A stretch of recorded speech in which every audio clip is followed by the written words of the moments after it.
Guys welcome to Uzma's K world. I'm Uzma Shaikh. So ఈ రోజు మీకు ఒక special and favourite of course puri అనేది అందరికీ ఫేవరెట్ అనమాట. ఈరోజు పూరి అండ్ నా స్టైల్లో నేను చేసి మీకు చూపిస్తాను. పర్ఫెక్ట్ కొలతలతో సాఫ్ట్గా ఏ మాత్రం కూడా ఆయిల్ పీల్చకుండా ఎలా అనేది మీకు చూపిస్తాను. So let's get to the video.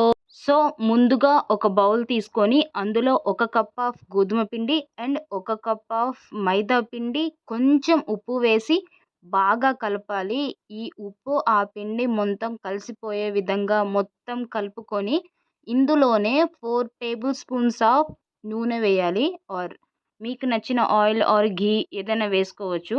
వేసుకొని మొత్తం సాఫ్ట్గా కలుపుకోవాలి. మొత్తం ఈవెన్గా ఎక్కడ గడ్డలు కూడా లేకుండా ఈ విధంగా కలుపుకొని అందులో కొంచెం కొంచెం వాటర్ పోసి సాఫ్ట్గా లైక్ చపాతీ పిండి కంటే సాఫ్ట్గా కలుపుకొని ఈ విధంగా టెక్స్చర్ రావాలి.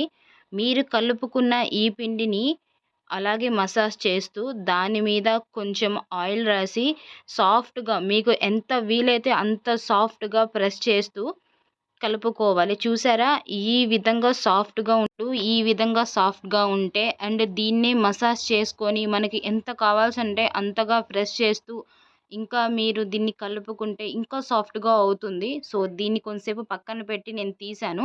ఇప్పుడు నేను మీకు పూరి ప్రాసెస్ మొత్తం ఎలా చేయాలని చూపిస్తాను. ఫస్ట్ అయితే ఒక చిన్న బాల్ సైజ్ అంతా పిండి తీసుకొని దాన్ని సాఫ్ట్గా అలా చేతుల్లో మధ్యలో పెట్టి రుద్దేసి చిన్నగా ఒక బాల్ షేప్ వైజ్గా చేసి దీన్ని ఇప్పుడు ఒక ప్లేట్ తీసుకొని దాని మీద అయితే నేను ఇలా ప్రెస్ చేస్తూ చేశాను. నాకైతే పీట మీద చేస్తే పర్ఫెక్ట్గా రాదు. సో ఇలా ప్లేట్ అయితే నేను ప్రిఫర్ చేస్తాను. వన్స్ మీరు కావాలంటే ట్రై చేయండి. నేను చూపించిన విధంగా ఇలా ప్రెస్ చేస్తూ పూరి చేస్తూ అండ్ అన్ని వైపులా ఈవెన్గా ఈ టైప్ ఆఫ్ థిక్నెస్గా అంచులు ఉంటే చాలు, పూరి పర్ఫెక్ట్గా వస్తుంది. అండ్ ఇలా అన్నీ చేసుకొని నేను పక్కనైతే పెట్టుకున్నాను. ఇప్పుడైతే స్టవ్ ఆన్ చేసి ఆయిల్ వేసి ఆయిల్ అయితే చాలా హీట్ ఎక్కాలి. సో ఈ విధంగా అయితే ఆయిల్ హీట్ ఎక్కాలి. అలా హీట్ అయిన ఆయిల్‌లో ఫస్ట్‌గా ఒక్కది పూరి వేసి నేను చూస్తున్నాను చూడండి. అలా ఆయిల్ హీట్ అయ్యి పొగలు కక్కితే తప్ప ఈ టైప్ ఆఫ్ పూరి అయితే మీకు పొంగదు. ఫస్ట్ మనం ఏం చేసినా కానీ ఆయిల్ హీట్ అయ్యేటట్టు చూసుకోవాలి. టూ మచ్ హీట్‌గా ఉండాలి ఆయిల్ అయితే. ఎవ్వరు పూరి చేసినా నేను ఇదే చెప్తాను. ఫస్ట్ మీరు నార్మల్‌గా ఆయిల్ హీట్ అయితే పూరి మాత్రం పొంగదండి. మీరైతే గుర్తుపెట్టుకోవాలి.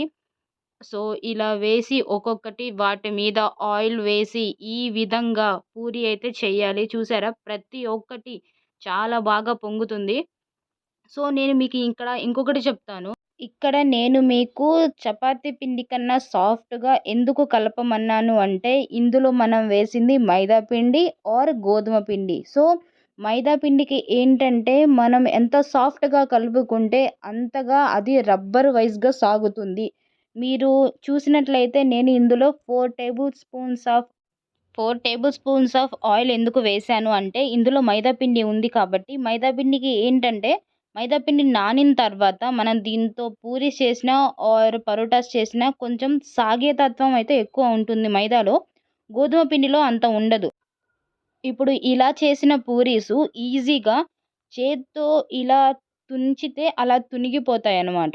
ఎందుకంటే మనం ఫస్ట్ ఆయిల్ వేసాం. సో మీరు కూడా పూరి చేసేటప్పుడు ఆయిల్ 4 స్పూన్స్ అయితే మీరు వేయండి. ఎంత తీసుకున్నా కానీ ఆయిల్ వేస్తేనే ఈజీగా తునిగిపోతాయి. ఈ విధంగా ఫ్రై చేయాలి అన్నీను. సో మీకు నేను చేసిన పూరీలు చూపిస్తాను చూడండి. ఎంత ఫ్లఫీగా ఉన్నాయో ఇవన్నీ తుంచితే ఇలా తునిగిపోతున్నాయి. సో ఇవి ఎక్కడాను ఆయిల్ అనేవి పీల్చలేదు. ఎంత సాఫ్ట్‌గా ఉన్నాయో మీరే చూస్తున్నారు. ఆయిల్ ఎక్కడ పీల్చకుండా పిండి ఎక్కడ పచ్చిదనం లేకుండా ఉన్నాయి ఈ పూరీలన్నిటిను. ఇంత సాఫ్ట్‌గా ఉన్నాయి. చూస్తున్నారా ఎలా చూపిస్తున్నానో? నేను మళ్ళీ ఇంకోటి చేసి చూపిస్తాను. ఇక్కడైతే ఆయిల్ ఈ విధంగా నేను చూపించిన విధంగా ఆయిల్ హీట్ ఉంచుకొని దాని మీద అలా ఆయిల్ పోస్తూ పూరి ఈ విధంగా పొంగాలి. అప్పుడే పర్ఫెక్ట్ షేప్‌లో అయితే పూరీస్ వస్తాయి. సో ఒక మాట 100 సార్లు చెప్పాను, 10 సార్లు చెప్పాను మీరు అనుకోవద్దు. ఇంత చేసి కూడా మీరు పూరీలు పొంగకుండా అవి అప్పడాల్లాగే ఉంటాయి గాయ్స్. మీరు డిసప్పాయింట్ అవుతారని చెప్తున్నాను. ఈ వీడియో అండ్ ఆ టిప్స్ మీకు నచ్చాయని నేను అనుకుంటున్నాను. సో ఈ వీడియో మీకు నచ్చితే లైక్, షేర్, సబ్స్క్రైబ్ కూడా చేయండి. Thank you for watching. Love you guys. Bye.